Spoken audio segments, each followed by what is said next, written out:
오늘 이제 두 번째 하나님의 구출 계획 두 번째 출애굽기 두 번째 말씀입니다. 오늘 말씀의 제목은 하나님의 영광입니다. 하나님의 영광. 이 영광이라는 단어, 하나님의 영광이라는 단어가 출애굽기에서 아주 중요한 주제인데요. 영광이라는 그 단어를 잠깐 살펴보고자 합니다. 우리가 하나님의 영광이 나타났다, 하나님께 영광 돌린다, 이 영광이라는 단어를 참 많이 쓰죠. 우리가 하나님의 영광을 위해 산다. 많은 단어를 우리가 많이 영광이라는 단어를 많이 쓰고 있는데 정확한 그 단어의 개념을 이해하는 것이 필요합니다. 첫 번째, 영광의 가장 중요한 뜻은 하나님의 나타나심입니다. 나타나심. 하나님의 임재. 그러니까 하나님의 영광이 가득 찼다라는 것은 무슨 말이죠? 하나님의 임재가, 하나님이 이곳에 우리 가운데 임하셨다라는 뜻이에요. 그래서 영광이라는 가장 중요한 뜻은 하나님의 임재, 하나님의 나타나심, 어려운 말로 하나님의 현현, 이것을 이제 영광이라고 합니다. 그래서 하나님의 영광이 나타났다라는 거죠. 그러니까 하나님이 나타난 거예요. 하나님의 살아계심이. 그러니까 출애굽기, 이 출애굽기의 말씀을 통해서 하나님이 나타난 거죠. 하나님의 살아계심이 증거된 거예요. 그동안 이스라엘의 하나님, 아브라함의 하나님, 이삭의 하나님, 야곱의 하나님, 그냥 하나의 조그만 작은 한 족장이죠. 하나의 부족의 하나님처럼 보였는데 이것이 이제 출애굽기로 넘어가면서 민족이 되죠. 민족.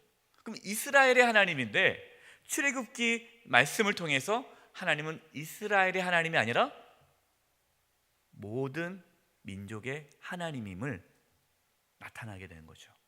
그래서 이것이 하나님의 영광입니다. 출애굽기에서 우리가 출애굽기 말씀을 묵상하면서 우리가 깨달아야 할 것은 하나님이 이제 열방 가운데 나타나신 거죠. 만왕의 왕이시고. 그렇기 때문에 출애굽기 말씀을 통해서 다른 모든 신들, 다른 각 열방들이 섬기는 모든 신들은 다 거짓된 신이다라는 것이 드러나게 되는 거예요. 아무것도 아니고 우상이고, 살아계신 하나님, 살아계신 신, 진짜 하나님은 여호와 하나님 한 분밖에 없음을 어떻게 된 겁니까? 드러나게 된 거죠. 이것이 하나님의 영광입니다. 영광. 그래서 우리가 이제 출애굽기 말씀 두 번째 말씀을 통해 하나님의 영광을 우리가 경험할 수 있기를 바랍니다. 그 말은 뭐냐면 우리의 삶에 하나님의 살아계심이 실제적으로 출애굽기 이 말씀에서 나타났던 하나님의 그 놀라운 능력이 우리 가운데 나타나야 되는 것이죠. 하나님 어떤 분인가? 하나님 이런 분이다. 여러분 그걸 알아서 뭐합니까? 그 하나님 우리 삶 가운데 경험돼야죠. 정말 하나님이 살아계시다면 우리의 삶에서 그러한 하나님의 놀라운 능력이 나타나야 되지 않겠습니까? 이것이 하나님의 영광을 위해 사는 거예요. 하나님의 영광이 나타나야 되는 거예요. 그래서 저는 오늘 말씀을 통해서 먼저 저와 여러분의 삶에 하나님의 영광이 나타나기를 바랍니다. 하나님의 현현, 나타나심. 두 번째로 영광, 이 영광이라는 단어의 의미에는 높이다, 찬양하다라는 의미가 있어요. 그래서 하나님께 영광, 그러면은 하나님을 높이는 거죠. 하나님을 찬양하는 거예요. 그래서 할렐루야, 하나님을 찬양하라. 찬양이라는 그 단어도 그냥 노래를 부르는 게 찬양이 아니라 하나님을 높이다, 이것이 찬양이에요. 그래서 박수로도 높이는 거고, 춤으로도 높이는 거고, 노래로 높이는 거고, 또 선포함으로 높이는 거고, 하나님을 이렇게 높이는 거죠.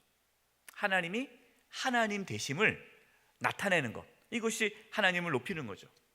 그러니까 하나님의 영광이 나타나면 하나님의 현현, 그러니까 하나님이 나타나시면 하나님이 당연히 높아질 수밖에 없겠죠. 하나님은 다르시잖아요. 그래서 하나님의 영광 안에는 하나님의 나타나심과 그 나타나심의 하나님의 나타나심으로 말미암아 하나님이 높임을 받게 되는 거죠. 그래서 이 두 가지가 영광의 중요한 개념입니다. 그래서 출애굽기 말씀을 통해 이 두 가지가 다 이루어지는 거죠. 하나님의 나타나심과 하나님의 임재와 또 그곳을 인한 하나님에 대한 찬양, 경배가 출애굽기의 전체 주제라고 볼 수 있는 겁니다. 이 개념을 가지고 말씀 묵상하면 우리가 쉽게 출애굽기 말씀을 이해할 수가 있습니다. 저와 여러분은 어떻게 살아야 됩니까? 하나님의 영광을 위해서 살아가는 거예요. 하나님의 영광. 첫 번째, 하나님은 권세자와 더불어 싸우심으로써 영광을 드러내십니다. 지금 이제 하나님께서는 그 당시에, 이 당시에 가장 큰 제국이 어떤 제국입니까? 애굽이죠. 애굽이 가장 큰 제국이에요. 또 바로 왕은 신이에요. 신. 그렇기 때문에 바로 왕하고 싸우시는 하나님, 그래서 이기신다 그러면은 뭐예요? 하나님이 살아계신 하나님이다라는 것이 나타나는 거죠. 바로 이것이 하나님의 영광이 드러난다는 겁니다. 1번, 하나님께 순종하여 바로 왕에 갔을 때 어떤 결과를 가져왔습니까? 하나님께서 모세를 부르시죠. 80에. 근데 모세가 그 부르심에 응답합니까? 거절했죠. 계속 거절하지 않습니까? 나는 말도 못하고, 나는 아무것도 못하고, 내가 가봤자 뭐 알아주긴 합니까? 아주 이렇게 거절했는데 하나님께서 모세에게 계속해서 가라 하셨잖아요. 그래서 이제 억지로 왔어요. 억지로 와가지고 백성들에게 얘기했어요. 하나님이 나를 보내셨는데 이렇게 됐더라. 그러니까 백성들이 이제 드디어 하나님께서 우리의 기도를 들어주셨구나, 이제 기대감을 갖고 있었어요. 그리고 이제 모세와 아론이 바로 왕 앞에 섭니다. 그래서 얘기하죠. 하나님께서 말씀하신 대로 우리 백성들이 이제 4일 정도 가가지고 하나님께 예배하겠다, 이게 얘기를 합니다. 모세가 그 바로 왕의 반응이 뭐라고 어떻을 거라고 생각했을까요? 허락할 거라고 생각했겠죠. 왜냐하면 하나님께서 말씀했으니까 뭐 순종한 대로 갔으면 그 결과가 좋아야 되잖아요. 순종했으면 그 결과가 좋아야 되는데 어떻게 나왔습니까? 출애굽기 5장 2절 읽겠습니다. 시작. 바로가 이르되 여호와가 누구이기에 내가 그의 목소리를 듣고 이스라엘을 보내겠느냐? 나는 여호와를 알지 못하니 이스라엘을 보내지 아니하리라. 여러분, 이 말씀은요, 이 바로 왕이 하나님을 몰라가지고, 하나님? 죄송합니다, 내가 하나님 잘 몰라가지고 그러는데 제가 하나님을 알면 보내줄 텐데 제가 아직 몰라서 못 보내겠는데요 라는 얘기가 아니에요. 지금 이 말은 지금 하나님을 모욕하는 겁니다. 하나님이 누군데? 웃기고 있네 하면서 지금 비웃는 거예요. 그러면서 지금 모세를 어떻게 하고 있는 거예요? 비웃는 거예요. 보내달라고? 참, 말도 안 된다 하면서 지금 멸시하고 있는 거예요. 얼마나 모세가 모욕감을 느꼈겠어요. 하나님 얘기를 하면은 모세가 그러시냐고 가시라고 할 줄 알았는데 완전히 무시를 당한 거예요.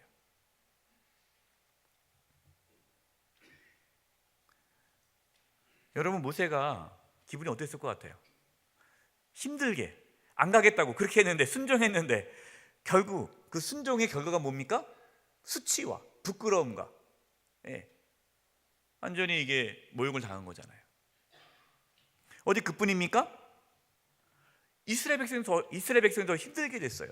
바로가 생각하기에 이것들 봐라, 지금 시간이 남아도나 보지, 가서 예배 드리겠다고? 그래, 너희들이 시간이 많구나 해가지고 이제 어떻게 하면 더 힘들게 하는 거예요.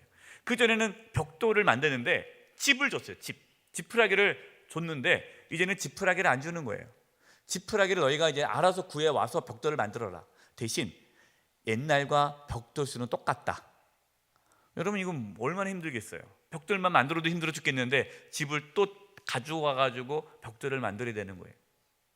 그러니까 하소연하니까 바로 왕이 그 말을 듣지 않는 거죠. 너희들이 그렇게 시간 많아가지고 예배 드리러 간다며? 그럼 예배 드리러 가지 말고 그 시간에 집이나 가져와. 이런 얘기 들으니까 이스라엘 백성들이 화가 난 거죠. 모세에게 따집니다. 모세에게 하는 거죠. 그냥 내버려두지, 괜히 이렇게 해가지고 우리 더 힘들게 만들었냐고 하면서 모세를 아론을 대적을 합니다.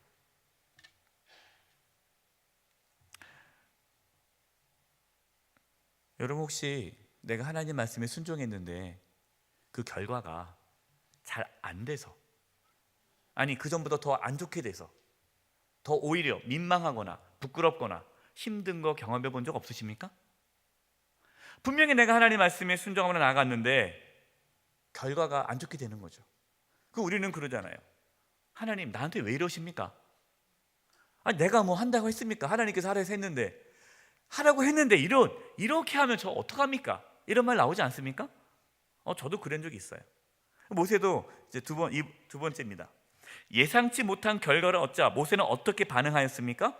출애굽기 5장 22절 23절이에요. 같이 읽겠습니다. 시작. 모세가 여호와께 돌아와서 아뢰되 주여 어찌하여 이 백성이 학대를 당하게 하셨나이까? 어찌하여 나를 보내셨나이까? 내가 바로에게 돌아가서 주의 이름으로 말한 후부터 그가 이 백성을 더 학대하며 주께서도 주의 백성을 구원하지 아니하시나이다. 여러분 이러한 고백을 해본 적 없으세요? 네. 저는 있어요.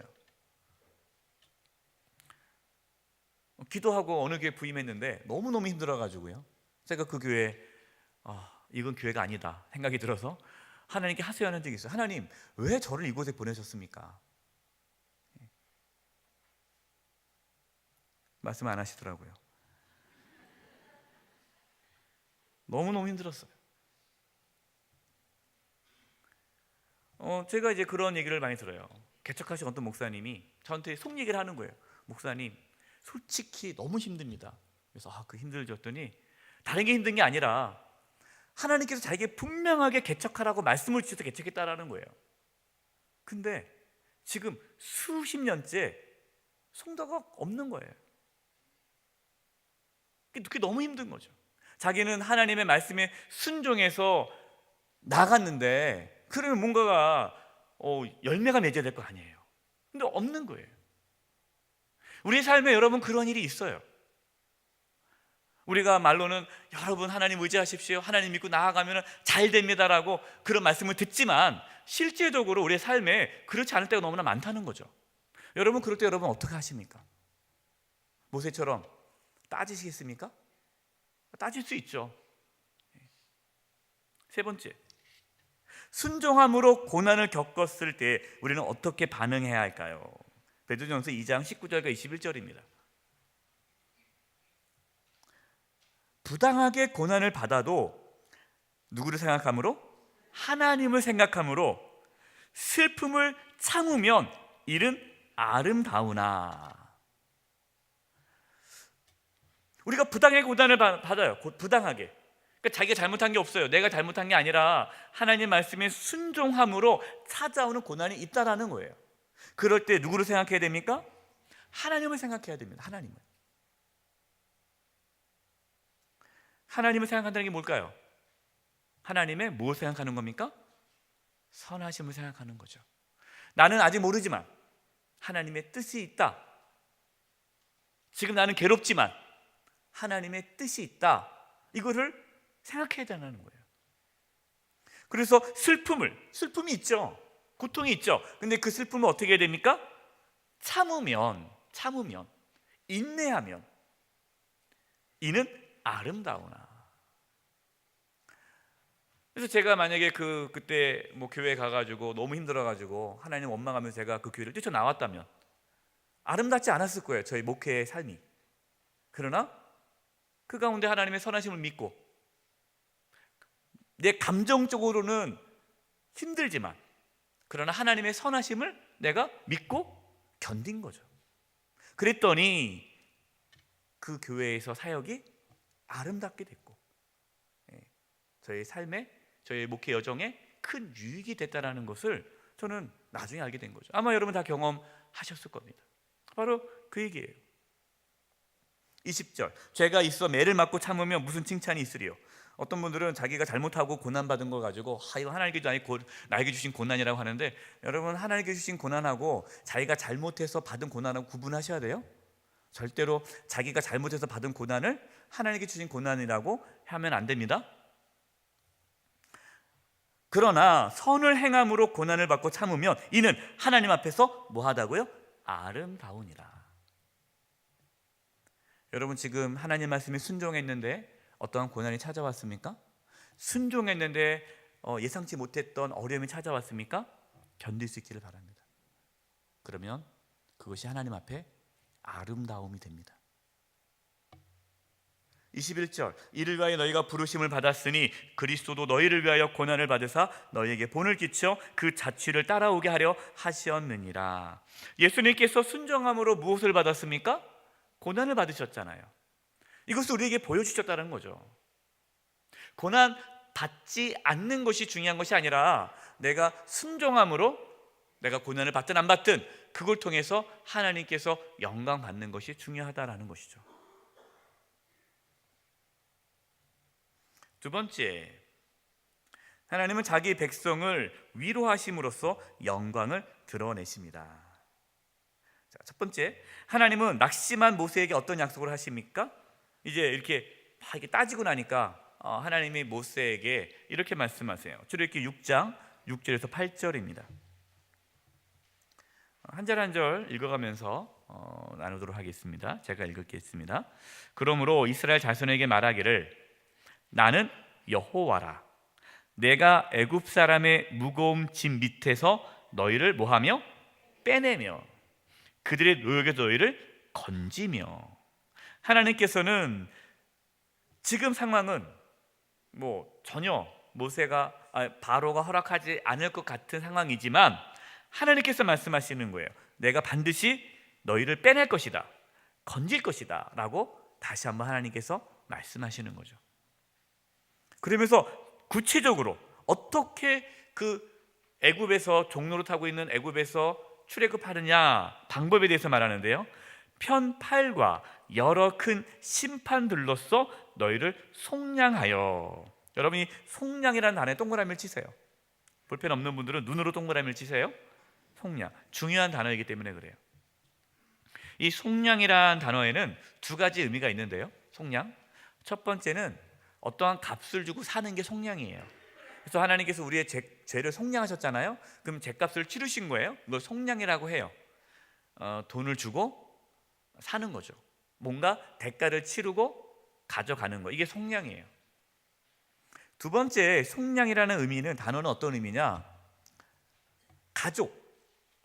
가족을 보호해야 할 의무, 이것이 속량이에요.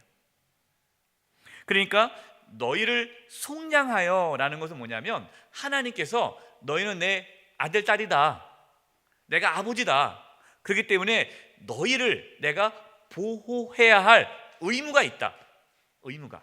그래서 너희들을 편팔과 여러 심판으로 너희들을 보호할 것이다 라는 단어가 속량이에요. 그래서 이 속량이라는 단어를 이 히브리 말로 썼는데, 이 말은 하나님께서 반드시 너희들을 보호해 주시고 구원하실 것이다 라는 아주 단호한 표현입니다. 하나님은 저와 여러분을 절대로 버리지 않습니다. 포기하지 않습니다. 하나님이 우리의 아버지세요. 아버지세요. 그래서 7절, 너희를 내 백성으로 삼고 나는 너희 하나님이 되리니. 하나님의 백성으로 삼는다는 겁니다. 나는 애굽 사람의 무거운 짐 밑에서 너희를 빼낸 너희 하나님 여호와인 줄 너희가 알지라. 자, 하나님께서 이스라엘 백성들을 애굽에서 구원해 주세요. 백성 삼아 주십니다. 근데 이스라엘 백성들이 착한 게 한 게 있습니까? 없죠. 하나님의 은혜예요. 하나님께서 이스라엘 백성들을 애굽의 종로로 타고 있는데 애굽에서 구원해야 할 이유가 없잖아요. 빚진 게 있습니까? 이스라엘 백성들에게 없잖아요. 하나님께서 아브라함에게 하신 약속을 이루신 거죠. 그럼 이스라엘 백성들에게는 하나님의 은혜인 거예요. 은혜. 저와 여러분이 구원받은 것은요, 하나님의 은혜입니다. 어떻게 구원받은 겁니까? 하나님의 약속 때문에 구원받은 거예요. 우리가 잘해서 구원받는 것이 아니라 하나님의 약속, 우리를 구원해 주겠다는 약속 때문에 구원을 받은 겁니다. 그리고 목적이 뭡니까? 하나님을 알게 하려고 하는 거죠. 하나님을 알게 하려고. 그리고 8절에 내가 아브라함과 이삭과 야곱에게 주기로 한 맹세한 땅으로 너희를 인도하고 그 땅을 너희에게 주어 기업을 삼게 하리라. 나는 여호와라 하셨다 하라. 기업을 주신다는 거죠. 기업. 이거는 이제 미래에 대한 하나님의 구원을 뜻하는 거죠. 이 말씀은 우리의 구원의 과정과도 동일합니다. 하나님께서 우리를 은혜로 구원해 주셨죠. 그리고 결국 우리를 어떻게 하십니까? 궁극적으로는 승리케 하시죠. 이스라엘 백성들이 가나안 땅에 들어가기 전까지 어려움이 없었나요? 있었죠. 뭐 지금 이렇게 하나님께서 모세에게 이렇게 말씀하셨다고 해서 바로가 뭐 나가는 거 허락해 줬나요? 아니죠. 열 가지의 재앙이 계속해서 부어질 때까지 그동안 이스라엘 백성들은 힘든 거잖아요. 그리고 뭐 애굽에서 나왔다고 해서 바로 가나안 땅에 들어간 것도 아니잖아요. 가나안 땅에 들어가기 전까지 많은 어려움이 있지만 그러나 궁극적으로 결국에는 가나안 땅에 들어가는 거 아닙니까? 우리의 삶도 마찬가지예요. 여러분, 우리가 이 땅에 살면서요, 하나님의 도우심을 받고 삽니다. 그러나 때로 하나님의 도우심을 못 받는 것처럼 느껴질 때가 있어요. 그렇죠. 몸이 아플 때가 있거나 일이 잘 안 될 때가 있거나. 그러나 궁극적으로 이 땅의 삶이 전부라면 뭐 우리가 하나님께 따지겠지만 우리가 지난 주일 말씀처럼 이 땅의 삶이 전부가 아니잖아요. 병 낫는 은혜보다 죄 사함의 은혜가 더 큰 거 아닙니까? 그렇기 때문에 우리는 궁극적으로 하나님의 나라 천국에 들어가게 되는 거죠. 우리는 천국에 들어가기 때문에 현재의 고난을 견딜 수 있는 거예요. 우리에게 소망이 있는 겁니다. 그래서 출애굽의 말씀은 지금 현재 고난을 당하고 있는 하나님의 자녀들에게 소망을 주는 메시지예요. 이게 끝이 아니라는 거죠. 우리는 반드시 하나님의 나라에 들어간다, 천국에 들어간다라는 거죠. 그래서 지금 현재의 어려움을 견딜 수 있는 것입니다. 여러분, 중 어떤 어려움이 있습니까?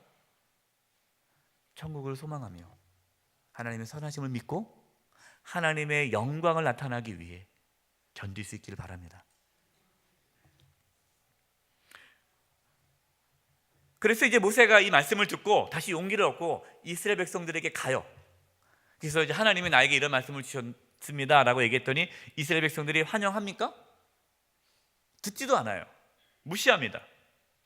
그러니까 또 모세가 속상해요. 근데 하나님이 말씀하죠. 바로 왕에 가서 얘기해라 했더니 또 모세가 또 따져요. 아니 하나님, 이스라엘 백성도 내 말을 안 듣는데 바로 왕이 내 말을 듣겠습니까? 그럴 때 하나님이 또 말씀하시는 거예요. 이것이 두 번째 출애굽기 7장 4절과 5절 말씀이에요. 읽겠습니다. 시작. 바로가 너희의 말을 듣지 아니할 터인즉 내가 내 손을 애굽에 뻗쳐 여러 큰 심판을 내리고 내 군대 내 백성 이스라엘 자손을 그 땅에서 인도하여 낼지라.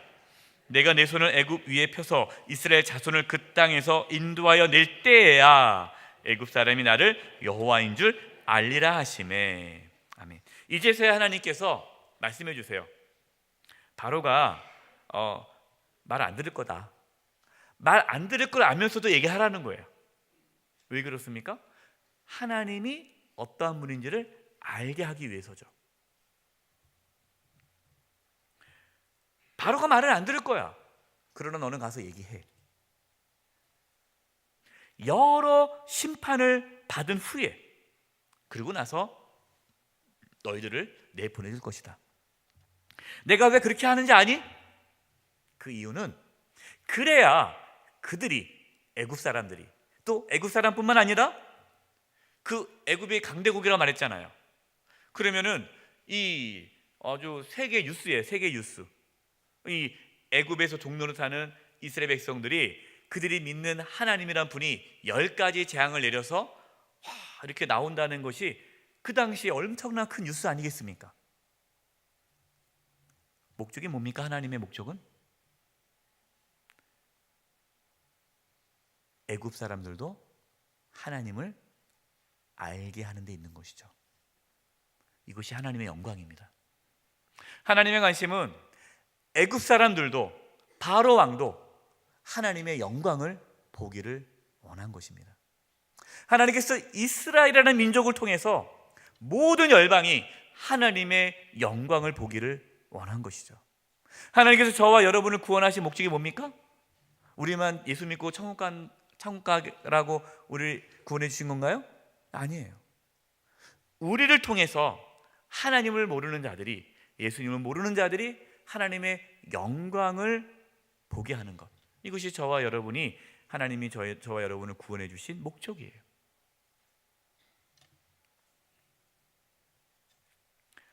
이제 하나님의 영광을 드러내기 위해 하나님께서 구체적으로 세 번째, 거짓 신들과 맞서심으로 영광을 드러내십니다. 자, 첫 번째, 애굽에 내린 10가지 재앙은 누구를 향한 심판입니까? 그 애굽에 있는 신들에 대한 심판이에요. 10가지 재앙이 있죠. 나일강이 피가 돼요. 첫 번째 재앙이에요. 나일강도 신이죠. 지금 애굽 사람들은 나일강을 아주 중요하게 여기지 않습니까? 그래서 나일강이 신이에요. 근데 그 자신들이 믿는 그 신이 핏물이 됐어요. 먹을 수가 없게 된 거예요. 그러니까 자기가 믿던 신이 하나님의 심판으로 벌받고 있는 거죠. 그다음 개구리도 신입니다. 그 당시에 애굽에 신이 개구리가 있어요. 근데 개구리가 또 막 나타나는 거예요. 자, 여기까지 나일강, 피, 개구리까지는요, 이 애굽의 요술사, 애굽의 마법사들도 따라 흉내냈어요. 그러니까 이 바로가 마음이 강팍해졌죠. 뭐 이 정도는 우리도 할 수 있어. 근데 세 번째 재앙부터는 애굽에 있는 요술사들이 따라하지 못합니다. 그리고 이렇게 얘기하죠. 이것은 하나님의 권능입니다 하고 요술사들도 하나님의 영광을 보게 돼요. 이것이 세 번째인데, 세 번째 재앙이 뭡니까? 이예요. 이. 그 당시에 애굽의 신 중에 어떤 신이 있느냐?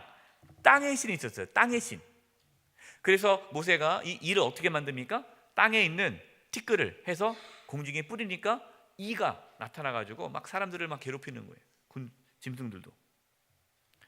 이것은 땅의 신을 심판하는 거죠. 다 이렇게 여기서 이 재앙부터는 요술사가 따라하지 못해요. 뭘 말씀하시는 겁니까? 하나님이 다른 신들과 다르다라는 것을 보여주고 있는 거예요. 파리 재앙이 나타났어요. 근데 이 파리 네 번째 재앙부터는요, 이스라엘 백성들이 있는 고센 땅, 그 당시에 고센 땅이 이스라엘 백성들이 거주하고 있었거든요. 이 고센 땅에는 파리가 없어요. 나머지는 다 파리가 있는데, 이때부터 네 번째 재앙부터 구별하십니다. 구별. 이스라엘 백성과 애굽 사람들과 구별하면서 심판을 하세요.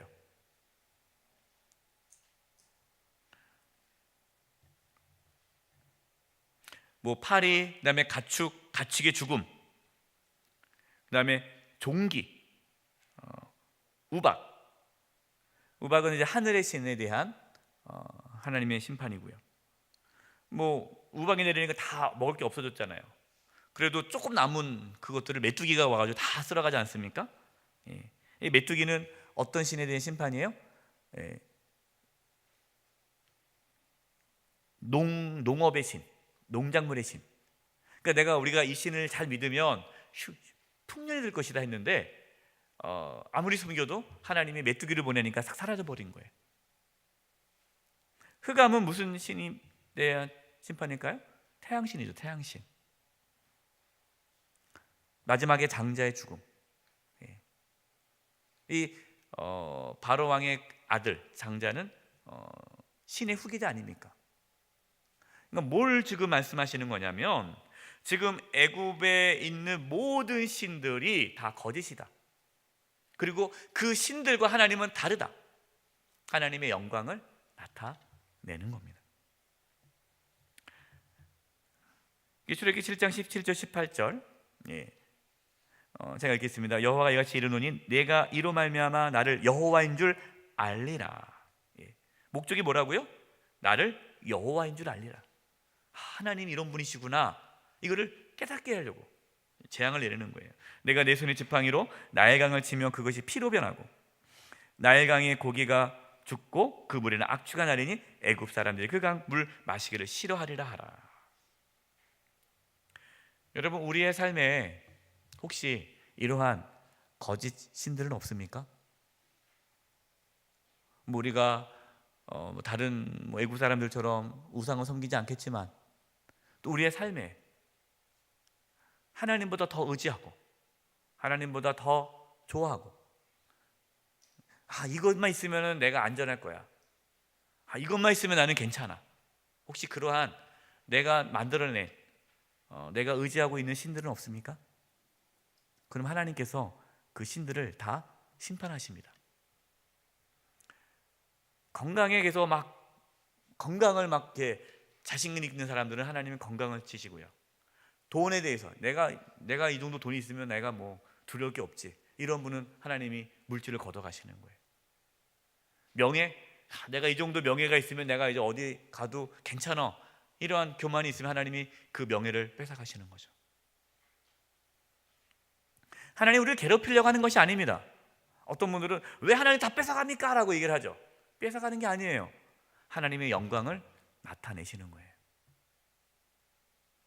하나님은 우리의 삶에 하나님의 영광을 나타내기를 원하십니다. 우리가 다른 거짓 신들을 섬긴다면 하나님은 하나님의 영광을 위해 그들을 심판하십니다. 두 번째, 하나님께서는 왜 10가지 재앙을 내리셨습니까? 출애굽기 9장 14절이에요. 같이 읽겠습니다. 시작. 내가 이번에는 모든 재앙을 너와 내 신하와 내 백성에게 내려 온 천하에 나와 같은 자가 없음을 내가 알게 하리라. 하나님께서 이제 7번째 재앙, 우박이에요. 우박. 7번째 재앙 우박을 내리기 전에 모세를 통해서 바로 왕에게 하신 말씀이에요. 그러니까 하나님께서 10가지 재앙을 내린 이유는 온 천하에 나와 같은 자, 하나님 같은 분이 없음을 알게 하려 합니다. 이것이 하나님의 영광이에요. 하나님의 영광, 하나님 나타나심. 그래서 하나님을 높이게 하도록. 하나님의 관심은 심판이 아니십니다. 하나님은 심판이 목적이 아니에요. 하나님은 구원하는 게 목적이세요. 애굽을 구원하기 위해서 그 거짓된 신을 섬기고 있는 그 애굽이 다시 살아계신 하나님을 바로 섬기도록 하기 위해, 그들을 구원하기 위해 이스라엘 백성들을 사용하는 겁니다. 우리가 생각하기에 애굽은 나쁘니까 하나님께서 애굽을 벌하시고 이스라엘을 구원해 주셨다. 여러분, 이것은 하나님의 마음을 모르시는 거예요. 하나님의 관심은 애굽 사람입니다. 애굽을 구원하기 위해서 이스라엘을 도구로 사용하는 거예요. 하나님께서는요, 지금도 마찬가지입니다. 하나님의 영광을 드러나기 위해서, 하나님의 살아계심을 나타나기 위해서, 하나님을 높이는데 저와 여러분을 사용하기를 원하십니다. 그것이 우리의 삶의 목적이고 삶의 방향이에요. 우리는 하나님을 영광을 위해 살아가는 것, 이것이 가장 복된 삶입니다. 하나님께서 이스라엘 백성들을 그러한 삶을 살도록 지금 이끌어가고 있는 거고, 저와 여러분의 삶에서도 하나님께서 그렇게 하실 것입니다. 이 은혜가 있기를 간절히 축원드립니다. 기도하겠습니다. 하나님의 영광이 저희의 삶에 나타나게 해주시고, 또한 저희의 삶에 나타난 하나님의 영광을 인하여 하나님을 모르는 자들이 하나님께 영광 돌리게 하여 주시옵소서. 특별히 이번 4월 29일 세세며 초청 주일에 하나님의 영광이 나타나기를 원합니다.